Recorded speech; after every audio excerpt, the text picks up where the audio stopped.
Yep, should just be approaching it now, should just be on this road. It's because I've come in for the other side, I've got in the wrong way.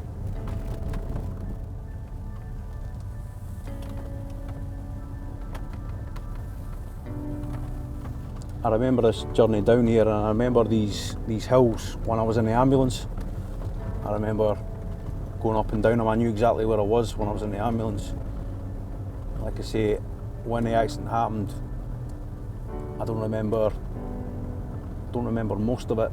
I remember lying on the ground, but I remember probably most parts of the ambulance journey. And I remember these bumps in the road, and you know, the accident I just had, I was in a lot of pain, and every bump, I felt every single bump.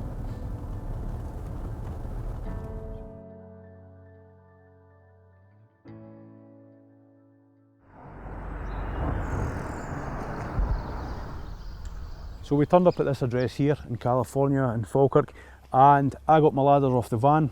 My colleague went inside to do the inside job, and I put my main ladder in the stones there, up to the gutter level, then put it 3 feet above the gutter level, above the landing point like you're supposed to for a handhold for stepping off.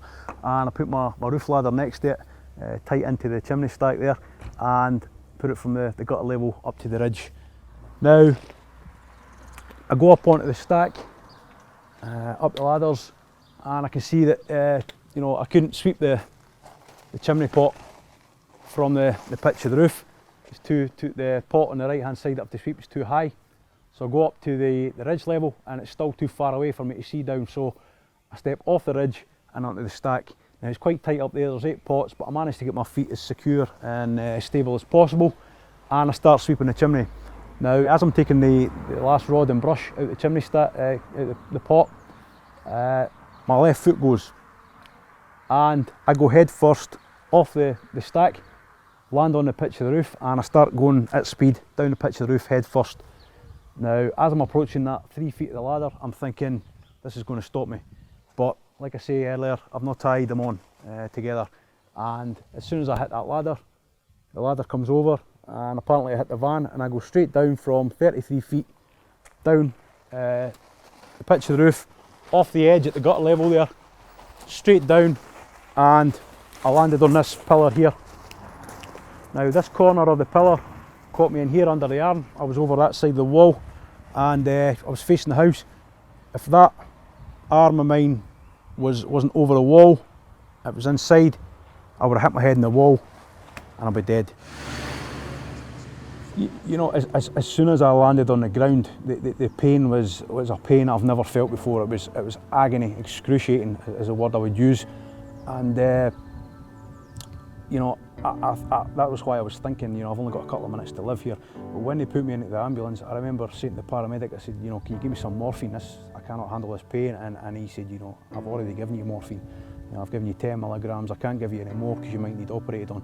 Now, I never even knew I'd had this morphine. I couldn't even feel the effects of it. You know, there was no difference in my pain level. So, you know, that's the kind of pain I was in.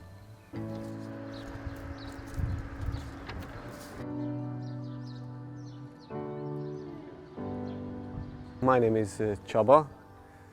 I'm Hungarian, and I was Dylan's colleague at that time when the accident happened. So we arrived to the job, we did the routine. I went inside the house, set up the fireplace, make it ready for the sweeping. Dylan set up the ladders, and he went up on the chimney. So I give the 3 knocks on the fireplace. That was the sign to Dylan he can start the sweeping.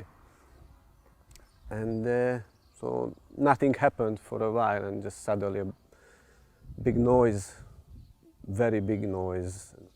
So I ran out and I tried to find Dylan on the roof, but he wasn't there. And I just heard the noise from the neighbor's garden. There was a concrete garden wall, so I couldn't see what's behind, but I heard the noise from there. So I ran there and I saw Dylan on his all four, and he gave the very bad noises. He hardly could breathe, and really it was shocking. I jumped over the concrete wall and I asked him, what can I do? And he said, oh, bring my iron brew. Now, he must have thought, Dylan's hit his head here, he's asking for iron brew, something wrong here. But the reason I wanted it was I couldn't breathe, and I'm thinking, I need to clear my airway. So I took a drink of it when he got me, and nothing happened. So I thought, a couple of minutes, I can't breathe here, I'm going to be dead. So I basically rolled onto my back, closed my eyes, and just waited for it.